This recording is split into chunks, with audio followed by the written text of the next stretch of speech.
Radio Libre, la radio qui fait la différence.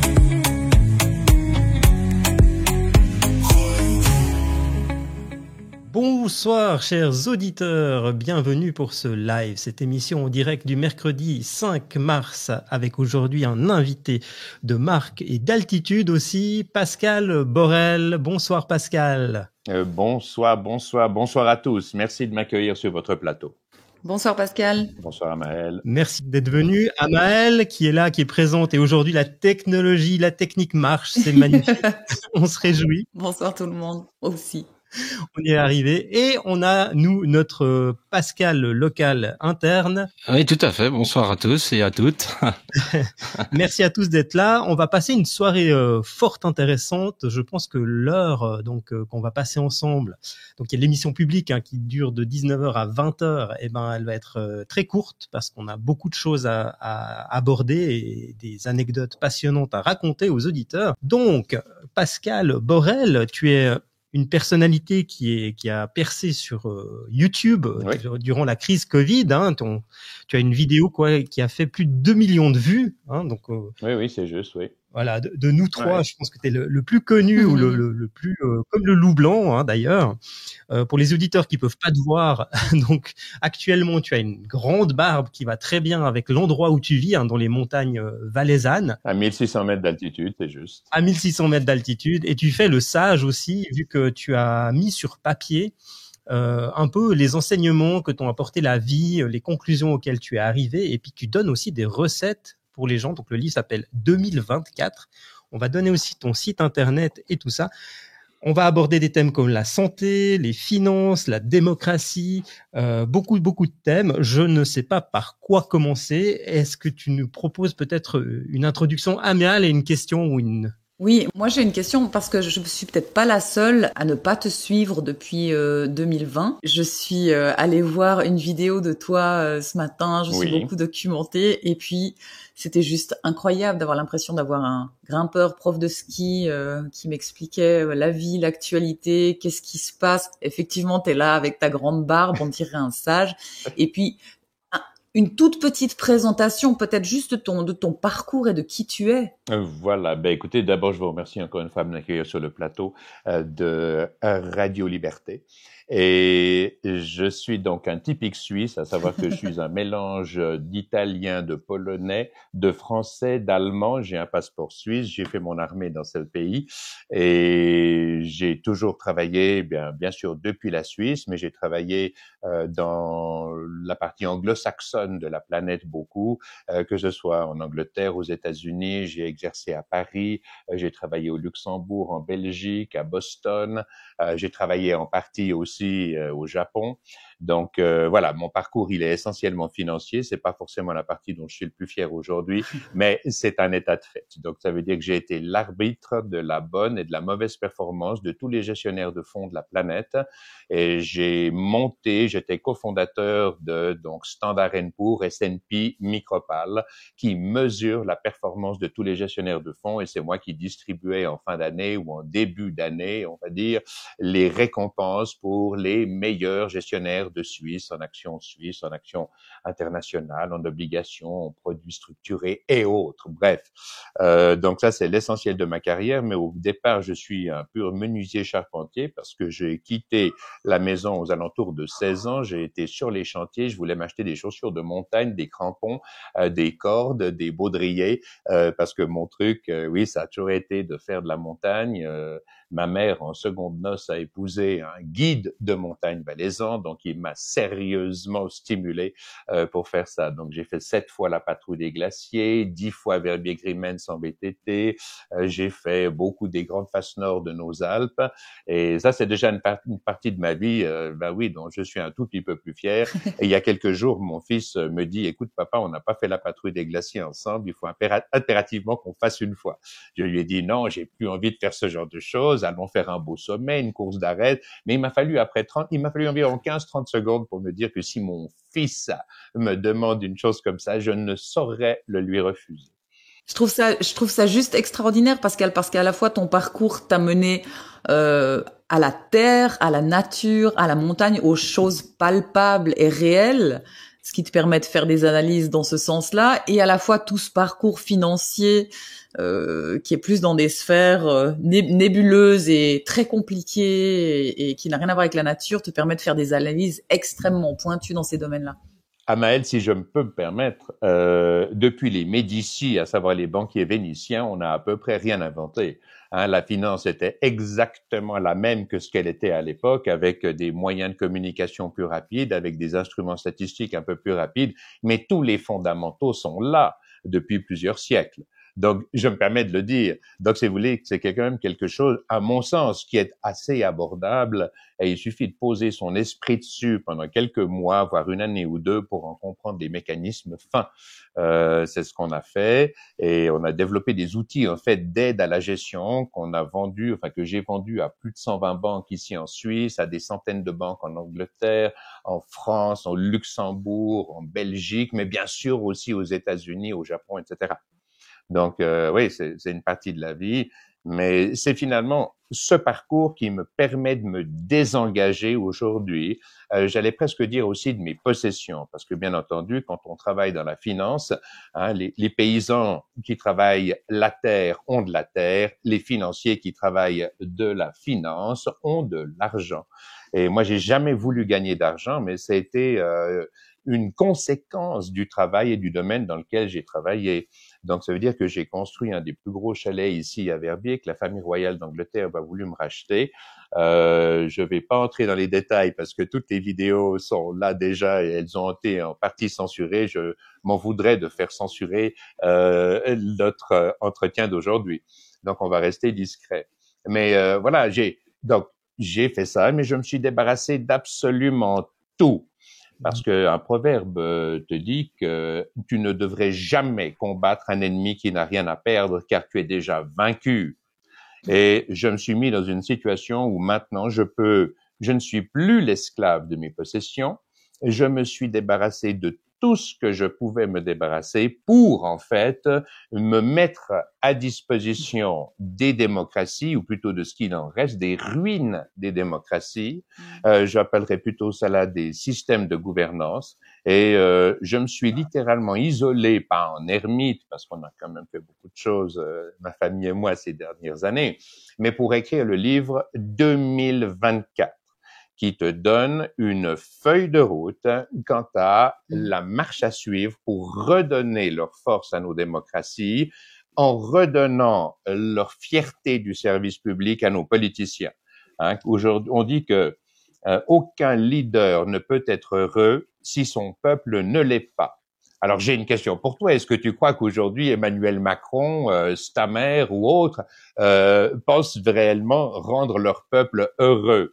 Ah ben non, il y a Vladimir Poutine qui a un taux d'acceptation et d'opinion positive qui est au-delà de 70% dans son pays. Alors lui, peut-être qu'il peut dire qu'il rend son peuple heureux, mais nous, en démocratie occidentale, mon Dieu, on est complètement largués. Et Trump, c'est un peu tôt pour dire? Alors Trump, vous savez, dans la vie, enfin moi je dis toujours, les gens sont simples. Ils font ce pour quoi ils sont payés, ils font ce qu'ils savent faire. Notre ami Trump, c'est un monsieur qui a travaillé dans l'immobilier toute sa vie. Donc, même dans ses propositions d'arrêter la guerre à Gaza, il pense à une promotion immobilière. Donc, finalement, il propose ce qu'il sait faire. Alors, ce qu'il y a d'intéressant, c'est que vraiment, c'est une pensée latérale. C'est-à-dire que, bien sûr, la plupart d'entre nous rigolent quand on entend une chose pareille. On veut tous la fin de la guerre. Dans mon livre, je ne me fais l'avocat que de la paix. Et la force de l'homme réellement fort est la non-violence, tout le monde l'a bien compris. Mais alors Trump, ce qui est intéressant avec Trump aujourd'hui, c'est qu'il propose un principe de tiers regard qui est dû à tous les citoyens. C'est-à-dire que le tiers regard, c'est ce qui permet à celui qui a un rôle stratégique dans une société de se valoriser parce que tout le monde peut voir s'il a été honnête, s'il a servi sa communauté, ou si, au contraire, il a servi des intérêts financiers ou autres intérêts politiques. Et comme il est très difficile de vivre dans le mépris de ses voisins, eh bien, on veut tous se valoriser par quelque chose qu'on a fait de bien. Et il est vrai que les gens qui dissimulent leur action, que ce soit au niveau gouvernemental ou ailleurs, par définition, sont des on va pas les traiter d'escrocs ici, mais sont des gens, la dissimulation est le plus grand, l'impunité, je devrais même dire, est le plus grand encouragement au crime. Les gens qui dissimulent les paiements de USAID, par exemple, pour ne citer que, eh bien, par définition, ce sont les gens qui en ont profité. Et comme dit n'importe quelle personne qui mène une enquête, follow the money, suis l'argent. Et 90%, tu trouveras le coupable. Donc, notre ami Trump, aujourd'hui, il redonne un principe de tiers regard à l'ensemble des populations en disant non, mais on va déclassifier tous les documents concernant JFK, tous les documents concernant l'affaire Epstein. Nous allons donner au peuple un accès direct qui lui permettra de proposer un jugement direct, qui le remettra dans son rôle de souverain. Parce que je rappelle quand même qu'on est tous à se gargariser à la démocratie. Démocratie, démos, kratos, démos, le peuple, kratos décide. Donc aujourd'hui, nous ne sommes plus dans des démocraties, puisqu'on élit des gens dans une démocratie représentative, mais le moment où tu mets ton bulletin dans l'urne, c'est le moment où tu décides que tu ne décideras plus jamais rien, car tu donnes ce pouvoir à ton représentant. Et s'il y a un principe de tiers regard, et ce que fait ton représentant est visible du peuple, évidemment qu'il va se comporter correctement. Si au contraire, que ce soit dans le domaine de l'éducation ou de la santé, il a la possibilité de détourner ne serait-ce que 50% de ce que paye le contribuable, il est bien évidemment qu'il veut de la dissimulation, il veut l'omerta. Et si le peuple n'a pas accès à la transparence, donc au principe de tiers regard, c'est que par définition, il y a anguille sous roche.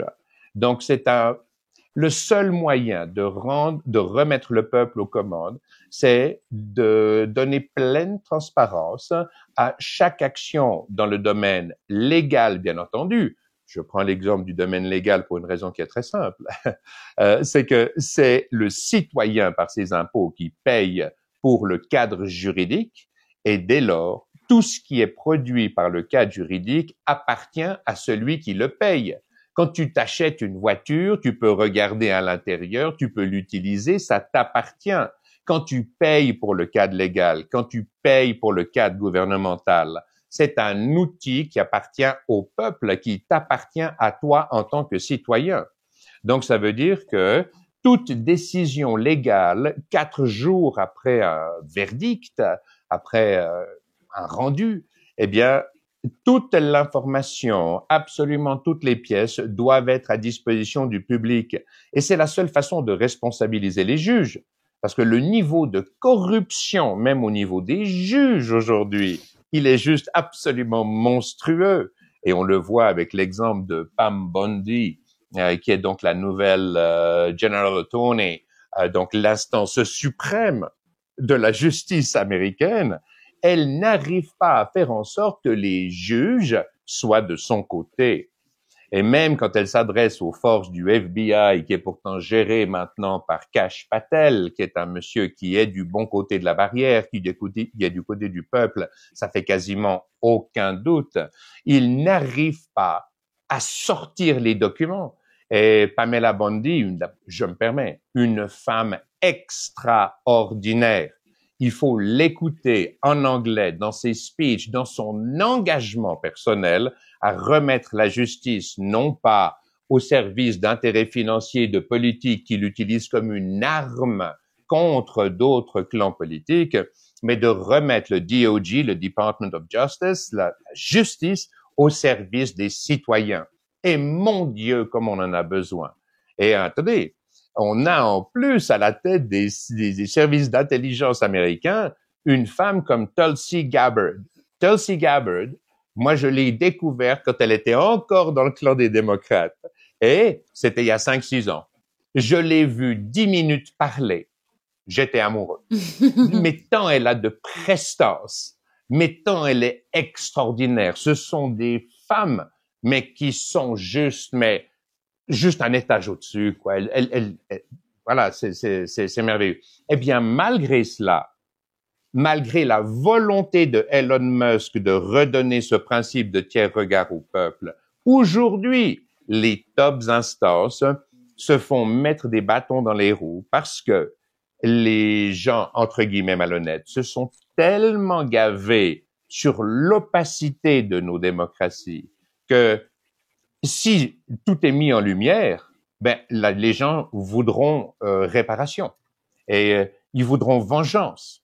Or, l'heure n'est pas à la vengeance, l'heure n'est pas à la punition, l'heure est à la collaboration pour permettre à chaque être humain d'apporter sa contribution à l'édifice social, à l'édifice communautaire. Nous sommes des communautés. Et c'est ça qu'il est indispensable de mettre en place. C'est ce que je décris dans le livre 2024. On veut être construit pour ce qu'on construit, connu, pour ce que l'on construit. On veut pas être connu pour ce que l'on détruit. Non. Il est facile de livrer bataille dans la violence et de gagner un combat dans la violence, hein, mais n'importe quel imbécile peut le faire de cette façon. Mais la seule personne qui gagne une guerre est celle qui organise la paix. Et ça, c'est beaucoup plus compliqué. Et ça exige une discipline personnelle totale. Ça exige d'être libéré de l'esclavagisme dans lequel nous vivons tous, de par ne serait-ce que l'accumulation de biens et notre attitude consumériste. Voilà. Merci Pascal. Dans ton livre, tu parles pas seulement, tu parles pas beaucoup des États-Unis, mais tu parles aussi de la Suisse parce que les problèmes qu'on voit apparaître aux États-Unis, en fait, sont aussi ici. Je me permets de citer un petit extrait de ton livre. Avec grand plaisir. Où tu dis, en Suisse, pour un médecin en exercice, il y a 5 à 7 administratifs qui remplissent de la paperasse. Ils sont dûment payés et ils multiplient le coût de la médecine par 3. Oui. Aujourd'hui, la médecine enrichit les firmes pharmaceutiques, les financiers, les États et les compagnies d'assurance. Elle rapporte à tous, sauf aux médecins et encore moins aux patients, tous deux otages du système mis en place. Alors, on est dans le monde des process et on enseigne des processus à nos jeunes têtes blondes ainsi qu'aux étudiants. Mais le problème va plus loin parce que si je prends ne serait-ce que l'exemple du Covid, assez récent quand même, il est évident que des milliers de médecins à travers la planète avaient des protocoles antiviraux qui étaient beaucoup plus efficaces que n'importe quel vaccin de Pfizer ou autre firme pharmaceutique. C'est une évidence. Mais on les a muselés littéralement. On les a menacés de perdre leur droit d'exercer, d'être radiés de l'ordre des médecins s'ils n'appliquaient pas les traitements que préconisait l'industrie pharmaceutique ayant fait son lobbying auprès des politiques, clairement. Et ce qu'il faut comprendre, c'est que tout ça n'est mu que par des intérêts financiers. Et on peut prendre l'exemple du Covid, des vaccins, mais il y a pire, parce que si je me permets de prendre l'exemple du cancer, il y a beaucoup de gens qui sont atteints de cancer. Or, on sait tous aujourd'hui qu'un cancer n'est pas une maladie génétique, c'est une maladie métabolique. Ou plutôt, tu peux l'appeler maladie génétique, mais c'est un problème de génétique de tes mitochondries. C'est un problème qui est mitochondrial. Et la plupart des professeurs d'oncologie le savent parfaitement bien. Mais on préfère te vendre des immunosuppresseurs, on préfère te vendre des chimiothérapies, on préfère te vendre j'allais dire, les soins qui rapportent. C'est une monstruosité. Et tout ça parce que, justement, les médecins se sont fait voler leur profession. Ce ne sont plus les médecins qui décident des traitements à appliquer. Je prendrai l'exemple du groupe Mutuel qui est à Martigny, pas très loin de moi, et qui est la plus grande assurance de santé obligatoire, je crois, aujourd'hui en Suisse. Je les connais bien. Ils sont à un point où ils imposent des médicaments parce qu'ils touchent leur commission. Alors bien sûr, on va peut-être être traîné en diffamation parce qu'on est simplement en train de dire que ils imposent des médicaments plutôt que d'autres, et c'est uniquement pour des raisons financières. Ce ne sont pas des médicaments qui vont traiter le patient mieux que d'autres. On est victime de cela. Et pourquoi? Parce que nous avons mis un intermédiaire financier que sont soit l'État ou les sociétés d'assurance obligatoire entre le patient et son médecin. Et dès qu'un intermédiaire financier contrôle les flux financiers entre deux parties prenantes, c'est lui qui contrôle la manœuvre, qui paye commande, comme on dit. Donc, à partir du moment où tu mets un obstacle entre une relation, dans la relation directe que devrait avoir le patient et son médecin, tu crées les pires obscénités. Et c'est pourquoi, au départ, la mutualisation était bien sûr quelque chose qui partait d'une bonne intention. On s'est tous bien compris. Il y a des gens qui sont moins fortunés que d'autres, etc. Mais le problème, c'est que dès que tu centralises les flux financiers d'un budget aussi monstrueux que la santé à une échelle nationale, à l'échelle d'un pays, eh bien, évidemment que tu as des intermédiaires qui se mettent au milieu et qui vont prendre leur micro-commission. Ou plutôt, tu auras aussi l'industrie pharmaceutique qui va imposer un médicament. Tu auras des intérêts des assureurs qui vont dire, tu retires la capacité que le médecin a de s'occuper de son patient. On doit revenir à une épargne solidaire, individuelle, obligatoire, qui reste la possession du citoyen en tout temps et qui lui permet de payer en direct les soins médicaux qu'il juge nécessaires, que son médecin lui propose. On redonne sa pleine liberté au médecin. Le médecin redevient un homme qui peut prêter le serment d'Hippocrate, tout simplement. Parce que aujourd'hui, le médecin qui prête c'est d'ailleurs pour ça qu'on a éliminé le serment d'Hippocrate, parce que sinon, dès la première semaine d'exercice du métier, les médecins sont parjure, ou à peu près. Et comme pour la plupart du temps, la plupart d'entre eux, les médecins sont de bonnes personnes. On ne choisit pas de faire médecine pour gagner de l'argent. On choisit de faire médecine parce qu'on veut aider son prochain, parce qu'on est sensible au fait que des gens perdent leur bien le plus précieux, à savoir la santé. Et le médecin va être instrumental dans la reprise de possession de la santé. Donc, ce que je dis, c'est qu'on doit rétablir un lien direct, diminuer les impôts en conséquence, et c'est ce que je te propose dans 2024. Parce que finalement, le moteur est toujours le même. C'est un moteur financier. Les flux financiers règlent, j'allais presque dire, notre relation entre le citoyen, le peuple et l'État. On doit remettre une harmonie dans ces flux financiers dans le domaine de l'éducation, de la santé et de la retraite. Mais centraliser ces flux financiers dans les mains d'un tout petit nombre, mais pour eux, c'est la poule aux œufs d'or. C'est comme de centraliser la capacité de création de monnaie dans une banque centrale.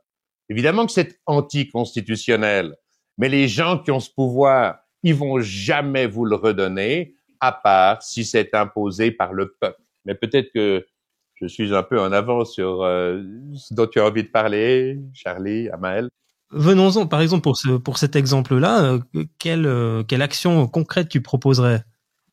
Alors, ça passera de toute façon par une recréation des bases constitutionnelles pour une raison qui est toute simple. C'est que la Constitution est véritablement la poutre faîtière de l'édifice gouvernemental, de l'édifice de gouvernance de nos nations, de nos sociétés. Et je te rappelle qu'une Constitution sert à protéger le peuple de son gouvernement, lui donner les outils légaux et constitutionnels qui lui permettent d'exercer sa souveraineté. Donc, il est indispensable de recréer des constitutions, non pas par des juristes spécialistes du droit et autres polytechniciens ou tout ce que tu veux. Non. Une constitution doit être écrite par des tirés au sort pour avoir une réelle représentativité du peuple, pour avoir autant d'hommes que de femmes, autant de riches que de pauvres, de laïcs que de croyants, etc., etc. Je peux continuer comme ça 10 minutes. Mais si tu veux une représentativité du peuple, tu dois tirer au sort entre 101 et 1001 citoyens, dépendant de la taille de la nation, les asseoir à huis clos pendant 24 heures, relire, s'il le souhaite, comme base, les articles constitutionnels que j'ai écrits en chapitre 11 de 2024, du livre 2024, et puis discuter des valeurs. Je rappelle que au-delà d'une constitution, au-delà de protéger les citoyens de leur gouvernement, c'est une volonté de vivre ensemble. C'est la capacité collaborative de l'espèce humaine qui est mise sous forme d'articles dans une constitution et qui va être la poutre festière de la nation. Donc, il faut imposer une épargne solidaire individuelle obligatoire dans le domaine de l'éducation de tes enfants, dans le domaine de ta santé et dans le domaine, bien sûr, de la retraite. Un pourcentage de ces trois comptes d'épargne, en fait, qui restent en ton nom à tout moment, peut être utilisé comme assurance perte de travail, ou plutôt assurance chômage, comme on l'appelle. Et tant que donc ça veut dire autre chose, ça veut dire qu'il faut définir de façon constitutionnelle quel est le pourcentage de la valeur quel est le pourcentage que l'État peut extraire de la valeur produite par tous les acteurs économiques de la nation. Et c'est comme ça que ça doit fonctionner. Donc l'État a un mandat. L'État ne peut pas adapter son budget à ses dépenses. Il adapte ses dépenses à son budget. Et son budget, c'est 17% de ce que produisent tous les acteurs économiques de la nation.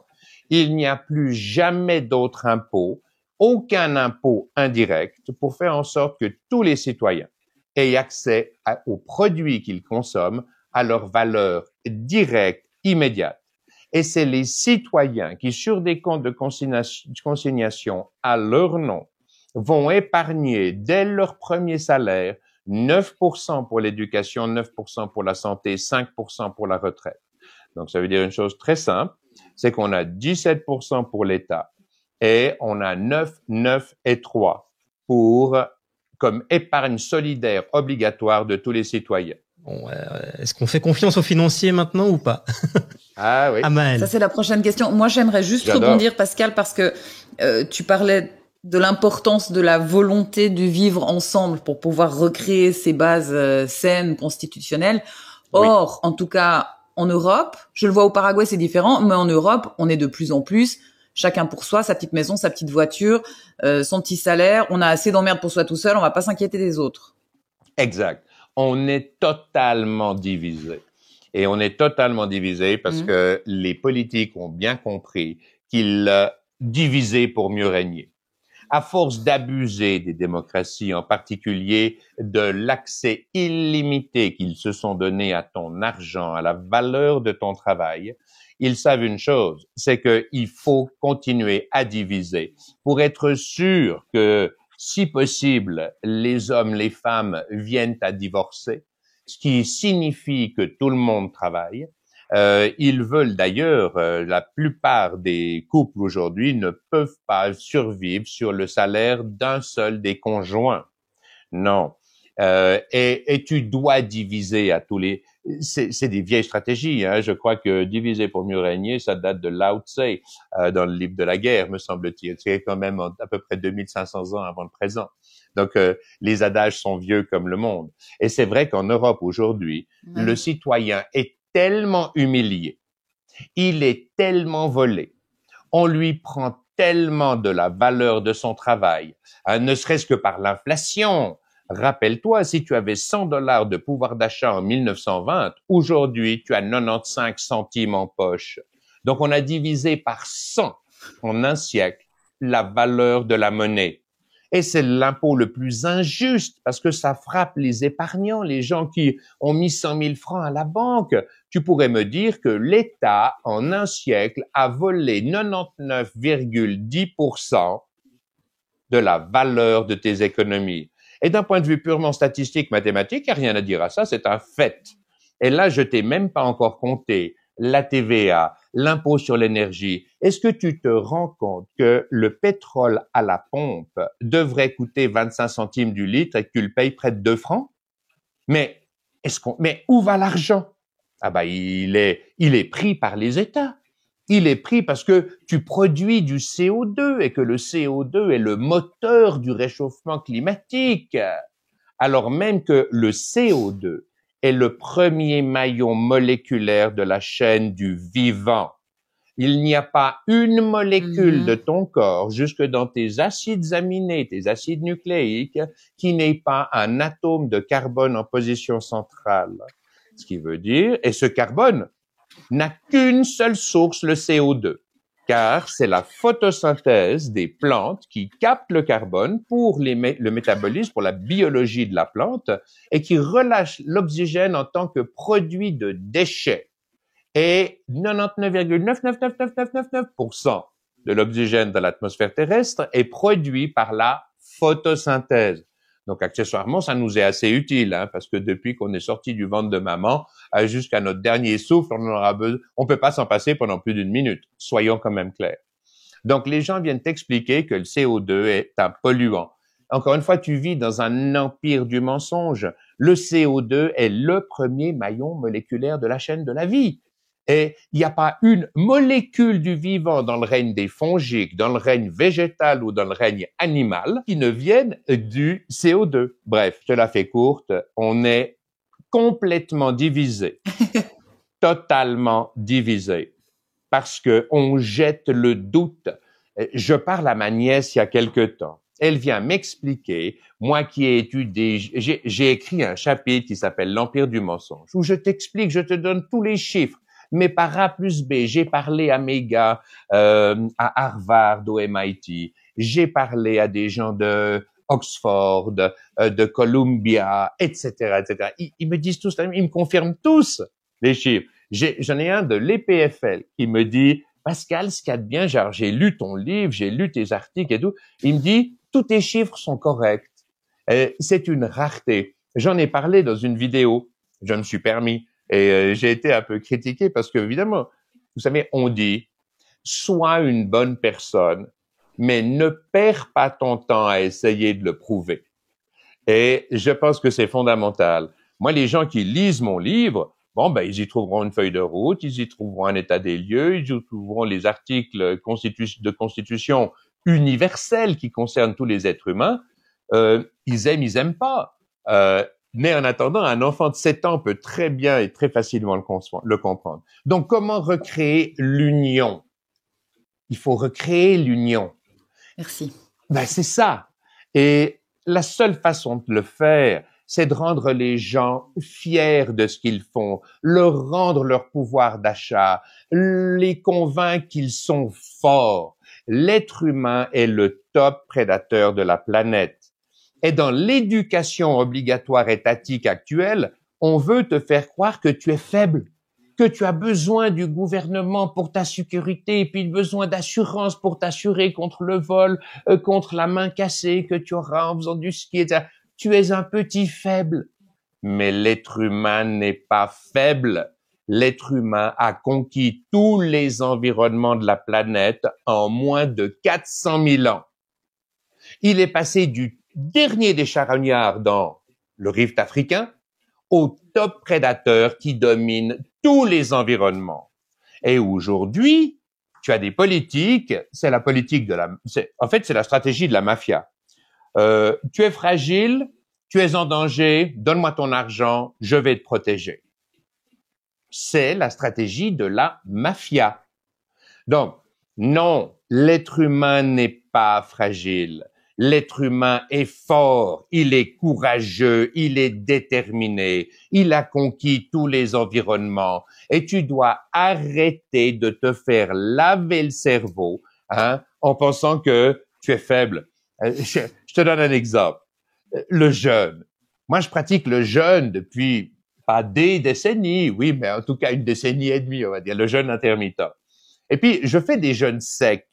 Avec mon fils, avec ma fille, avec ma femme. Et jeûne sec, ça veut dire quoi? Ça veut dire que bien sûr, tu ne manges pas, mais tu ne bois pas. Tu veux que ton gène s'exprime sans contrainte. Aucune contrainte. Donc, tu le prives de nourriture, mais tu le prives d'eau. Et puis, je vois plein de zouzous, là, des soi-disant, je suis désolé, mais spécialistes qui ont jamais pratiqué, qui ont étudié à l'université, et qui viennent m'expliquer que si tu ne bois pas pendant 2 jours ou 3 jours, tu meurs. Ah ben, moi, je devrais être mort des dizaines de fois, sur la dernière décennie. Moi, je fais des jeûnes secs où je ne bois pas d'eau, rien du tout, pendant 7 jours. Et si tu crois que j'ai la bouche sèche à la fin du 6e jour, non! L'être humain est super fort. Et quand tu fais un jeûne sec comme celui-là, tes cellules souches sont multipliées par 1000 au bout du 7e jour. Tes mécanismes, ton autophagie, toutes tes productions endocrines, en particulier les hormones de croissance, quand tu n'as rien mangé pendant 20 heures ou 21 heures, tes hormones de croissance font pas plus 20, 30 ou 40%. Elles font plus 1800%. Quand l'hormone responsable de ta synthèse des protéines fait plus 1800%, d'après toi, il se passe quoi dans ton organisme? Il se porte moins bien ou est-ce qu'il se porte mieux? Donc, on te ment surtout pour te faire croire que tu es fragile, que tu ne pourras pas résoudre tes problèmes à l'interne, que ta famille n'en vaut pas la peine. Et j'explique 2-3 choses à ma nièce. Et puis, elle vient, et puis, de façon quand même un peu arrogante, il faut bien le dire. Elle me dit, ah non, mais tonton, tu as tort, blabli, blabla, etc., etc. Évidemment, elle peut se permettre. S'en fiche. Et puis là, j'ai eu une phrase un peu malheureuse. Je lui ai demandé si elle n'était pas complètement débile. Et j'aurais pas dû, parce que c'est agressif, ça n'est pas constructif, et je m'en veux beaucoup.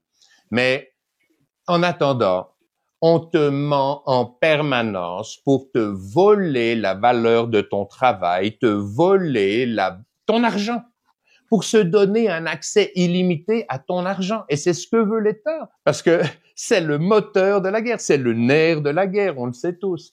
Donc, il faut redonner son pouvoir d'achat aux gens. Et dans le modèle que je te propose, 60% de la valeur de ton travail est gardée pour le citoyen, pour son pouvoir d'achat direct et immédiat. On donne une vraie discipline aux États qui ne peuvent plus adapter leurs recettes à leurs dépenses, mais qui sont obligés d'adapter leurs dépenses à leurs recettes. Donc, ils doivent se défaire des 3/4 des agences gouvernementales qui occupent des dizaines de milliers de personnes qui sont des centres de coûts. Tous ces fonctionnaires, je les adore, c'est des gens très éduqués, ils savent lire, écrire, ils sont super instruits, mais aujourd'hui, ils sont des centres de coûts. Et tu dois, toi, en tant que citoyen, le peuple doit les remettre à disposition du marché du travail dans le secteur privé pour redevenir des centres de création de valeur, pour quelque part leur redonner leur vie, pour leur redonner un sens. Et si tu fais ça, si tu les revalorises, oui, il y aura une phase difficile, mais les êtres humains sont les champions de l'adaptation. En l'espace de 6 mois, ils auront trouvé quelque chose qui leur permettra de continuer à payer les traites de leur leasing, les hypothèques, les écoles des enfants, mettre une bonne nourriture 1 fois par jour sur la table plutôt que 3, ce qui est un total irrespect de tes outils biologiques. Mais enfin bref. Et il faut expliquer ça aux gens. Encore une fois, c'est ce que je fais dans mon livre 2024, en termes, comme j'essaie de le faire avec vous, Radio Liberté. J'essaie simplement de rendre accessible quelque chose sans me gargariser de mes connaissances. Je me fous de mes connaissances et de tout ça. Non, ce que je veux, c'est donner un outil que les gens puissent prendre avec eux à la maison maintenant, qu'il leur soit utile ce soir, demain, la semaine prochaine, dans 1 mois, dans 1 année, qu'il soit utile à leur communauté. Et c'est pour ça, oui, moi j'étais spécialiste alpin dans l'armée suisse. Donc évidemment, j'ai organisé les patrouilles des glaciers, je les ai fait et tout, mais j'ai guidé peut-être pas des milliers, mais quand même beaucoup de gens sur des sommets. L'idée, c'est de donner une feuille de route. c'est de dire, prends ma corde, tu t'accroches, tu mets ton mousqueton, tu mets ça sur ton baudrier, je te fais le chemin, je te fais la voie jusqu'au sommet, et toi, regarde le paysage et enjoy. Et tu ne prendras aucun risque physique, tu ne prendras aucun risque légal, tu redonneras leur fierté de fonctionner à des politiques qui sont aujourd'hui privés de leur valorisation personnelle à travers ce qu'ils font pour le peuple. Est-ce que ça doit être dur? Est-ce que ça doit être difficile? Un président Emmanuel Macron aujourd'hui, mais il vit dans la honte au quotidien. Et c'est pas parce que c'est quelqu'un de mauvais. Alors, bon, les gens qui aiment pas Macron, ils vont pas aimer ce que je dis, mais à la base, c'est quelqu'un de très instruit, il est très bien, j'en suis sûr, mais il n'a pas de projet. Il sort des grandes écoles qui ont formaté tous ces pauvres gens de la même façon. Ils n'ont pas l'originalité de penser. Je veux dire, ils arrivent au pouvoir. Oui, alors c'est super, on va entretenir l'outil qu'on reçoit une cuillère en argent dans la bouche. Mais attendez, on serait bien fou de changer quoi que ce soit puisqu'on n'a qu'à s'asseoir, mettre les genoux sur la table et se gaver. Donc, est-ce que vous pensez peut-être que la gauche, la droite, le centre, les écolos, quoi que ce soit, vont changer quoi que ce soit? La réponse est évidemment non. Non. Ça ne peut pas venir des politiques. Demander aux politiques de changer nos systèmes de gouvernance aujourd'hui, c'est véritablement demander à la dinde d'aller préparer leur repas de Noël. Mais ça peut pas fonctionner. Les gars, ils s'assoient à la table laissée par les précédents. Leur repas est déjà servi. Ils ont qu'à se gaver. Non. Tout viendra du peuple. C'est le peuple qui doit prendre conscience de la sauce à laquelle il est mangé. On l'a fragilisé. On interdit aux parents d'éduquer leurs enfants. Ils sont obligés de les envoyer à l'école obligatoire étatique avec des programmes qui sont faits non pas par des gens qui ont une vocation pour l'enseignement, mais par des gens qui perdront leur emploi s'ils ne se conforment pas au programme imposé par les politiques ou par le département pour la nationale de l'éducation, je sais pas quoi. Mais quand quelqu'un travaille pour l'État dans le département de l'éducation, mais si il aime l'éducation, qu'il aille enseigner, mais qu'il arrête d'en discuter.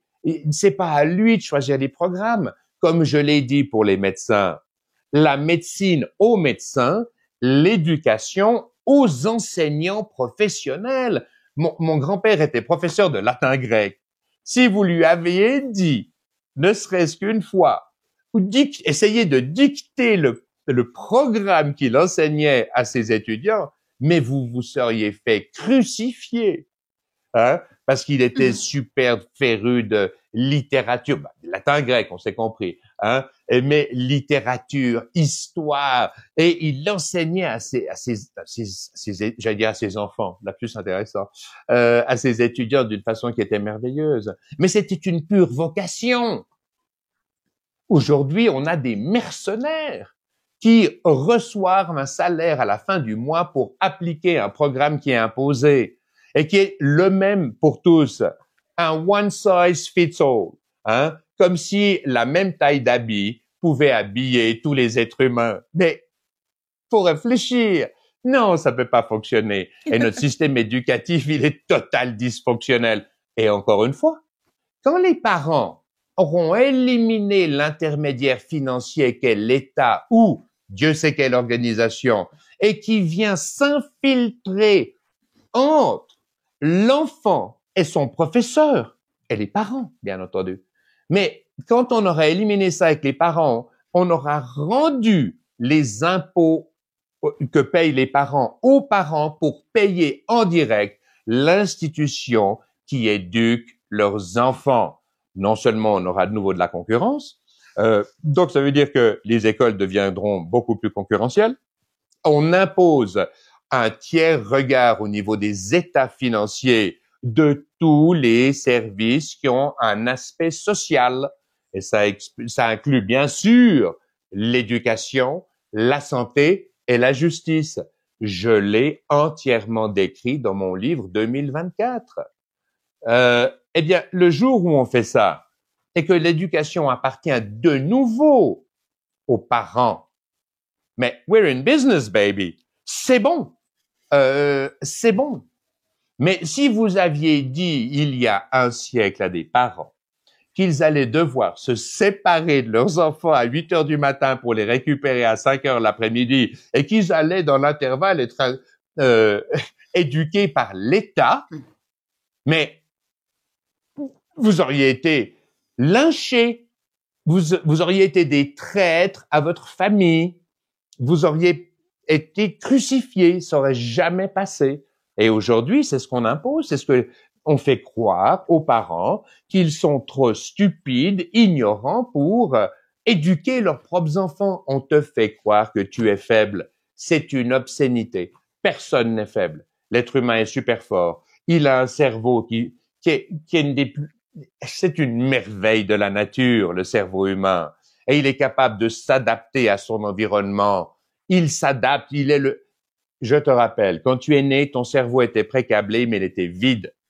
Il t'a fallu 1 année pour vaguement te tenir debout, 3 ans pour courir, ou 4 ans pour courir. Une antilope, elle naît, dans 1 heure elle marche, dans 2 heures elle court. Ah oui, mais bien sûr qu'il nous a fallu du temps pour créer cette coordination musculaire, pour nous adapter. Oui, mais ça nous permet de nous adapter à tout et n'importe quoi. Donc, c'est garbage in, garbage out. De la merde à l'entrée, de la merde à la sortie. Arrêtons de mettre de la merde dans le cerveau de nos jeunes têtes blondes. Je suis dur, hein, de temps en temps, mon vocabulaire dérape un peu, mais quand le ciel est bleu, j'essaie pas de te faire croire qu'il pleut, quoi. C'est aussi simple que ça. Donc, il faut redonner l'éducation aux professeurs, aux professionnels de l'enseignement. Il faut redonner la médecine aux médecins. Et la seule façon de le faire, c'est d'éliminer les intermédiaires financiers qui se gavent sur ton passage à l'exemple de ce que Elon Musk est en train de mettre en évidence aux USA. On estime aujourd'hui que c'est donc Robert Fitzgerald Kennedy Jr. qui a repris le domaine de la santé, le Healthcare Services, right? Le gars, il est en train de mettre en exergue, ils sont en train de faire un audit, des dizaines de millions de personnes mortes qui ont entre 100 et 210 ans, avec 3 millions de personnes. J'ai fait le compte là, parce que j'ai eu les chiffres un peu plus tôt que quand ils ont été donnés. Ah oui, non, mais on voit pas la caméra, pardon. Et donc, je me permets juste de noter. Aux États-Unis, d'après la sécurité sociale actuelle, il y a 3 542 044 personnes qui ont entre 140 et 149 ans. Donc, alors que tout le monde sait que la Française Jeanne-Louise Calment a vécu jusqu'à 122 ans et 164 jours. L'homme le plus vieux, un Japonais, a vécu jusqu'à 116 ans et 54 jours, apparemment. C'est les chiffres que j'ai. Donc, mais attention, la sécurité sociale dissimule absolument tout et continue à payer plus de 20 millions de personnes qui sont mortes, qui ont entre 100 et 229 ans. Mais on croit rêver, où va l'argent? Donc, je dis simplement que dès que vous mettez un système dans l'éducation, dans la santé, qui centralise les flux financiers ou qui contrôle les flux financiers, vous êtes mort. Parce que vous ne pouvez pas empêcher des gens qui utilisent l'environnement dans lequel ils sont pour eux-mêmes. On est optimisé génétiquement pour tirer le meilleur parti de l'environnement dans lequel on est. Tu peux pas y échapper. Les premiers unicellulaires étaient comme ça. Les pluricellulaires le sont devenus et nous sommes, alors je vais pas dire l'apogée des espèces parce que ce serait nous lancer un bien grand compliment, mon Dieu. Mais en attendant, on est programmé pour tirer le meilleur parti de notre environnement et c'est normal que nous le fassions. Donc, il suffit de changer quelque peu l'environnement et je reviens à Maëlle, à ta question. Comment recréer les liens qui nous unissent plutôt que de laisser des gouvernements nous diviser de façon systématique? Et c'est ça qui est important, c'est au cœur de notre problématique. Et si on n'adresse pas la fondation, cette fondation, on n'a aucune chance de reconstruire un building solide que nous serons fiers de laisser à nos enfants ou aux générations futures et dans lequel ils pourront s'épanouir. Ça fonctionnera pas. On doit adresser les flux financiers. Et quand on aura adressé les flux financiers, l'harmonie des flux financiers entre le citoyen et le gouvernement, nous aurons solutionné 90% des problèmes. C'est un état de fait. Magnifique, Pascal. T'es un invité parfait parce qu'on, comme une tondeuse à gazon automatique, on te lance et tu parles. C'est magnifique. J'ai quand même quelque chose que j'aimerais te demander, qui est peut-être un peu personnel, mais à quel moment tu as eu ce déclic justement? À quel moment t'es passé de la personne active dans le système financier professionnel à la personne que tu es aujourd'hui, c'est-à-dire la personne qui dénonce et qui propose des solutions pour sortir de ce monde devenu trop protocolaire?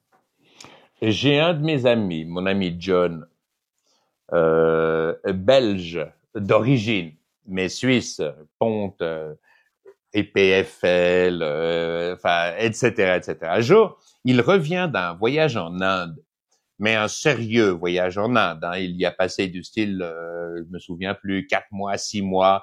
Il revient vêtu d'une peau d'yak, etc., etc. Et c'est un homme supérieurement intelligent. Et il me raconte la chose suivante. Il me dit, Pascal, il y a 3 phases dans la vie. La première phase, c'est l'enfance. Le monde est à toi, tu t'en sers, tu prends, tu découvres, tout est nouveau, tu t'émerveilles de tout, tu es dans l'enchantement de la découverte de la vie. Et c'est vrai. La deuxième phase, c'est la phase adulte, dans laquelle tu dois accumuler des biens, tu dois te mettre un toit, un abri sur la tête, tu dois mettre du beurre et des épinards sur la table, tu dois éduquer tes enfants, tu dois avoir des biens, tu en es l'esclave, tu es l'esclave de tes biens, et même si tu veux faire autrement, non, tu n'auras pas le choix. C'est comme ça, c'est une phase imposée. La troisième phase de la vie, c'est la vieillesse ou la sagesse, où tu te défais de ton vivant, de tous tes biens pour reconquérir ta liberté intellectuelle, une forme de liberté que tu as dans l'enfance, pour te remettre au service des jeunes générations, pour avoir un lien direct avec tes petits-enfants et leur communiquer ton expérience que tu es, mais pas ce que tu as, ce que tu es. Et c'est la différence entre être et avoir. Et nous sommes dans une société où avoir représente 90% de notre valorisation personnelle. C'est comme ça que tu es jugé. Eh bien, moi, tu vois, il m'a raconté cette histoire quand j'étais à fond. Je dirigeais des sociétés, je faisais des cotations en bourse, des capital gains pour échapper à l'impôt, etc., etc. Ah oui, j'étais un player actif, j'étais dans le game, il n'y a pas de doute là-dessus. Et il me raconte ça. Mais au fond de moi-même, j'ai tout de suite su que ce serait ma vie, que ça allait se passer comme ça. Et ça paraît dingue, mais je l'ai su. Merci John. Et je sais, ça s'est passé, on était en montagne. J'ai même fait une fois la patrouille des glaciers avec lui. Donc on a fait plein de sommets. C'est un mec absolument fabuleux. Et je l'ai su. Et ensuite, ce qui s'est passé, c'est que en partie à l'insu de mon plein gré, comme le dirait Richard Virenque, eh bien, c'est un peu le chemin qui m'a été imposé. Alors, bien sûr, c'est un choix. J'aurais pu l'éviter, c'est évident. Mais je me suis dit, voilà, c'est mon occasion après une vie, tu vois, extraordinaire, comme j'ai eu tellement de chance, j'ai pu faire plein de faces nord, j'ai voyagé comme une bête, j'ai vécu en Afrique,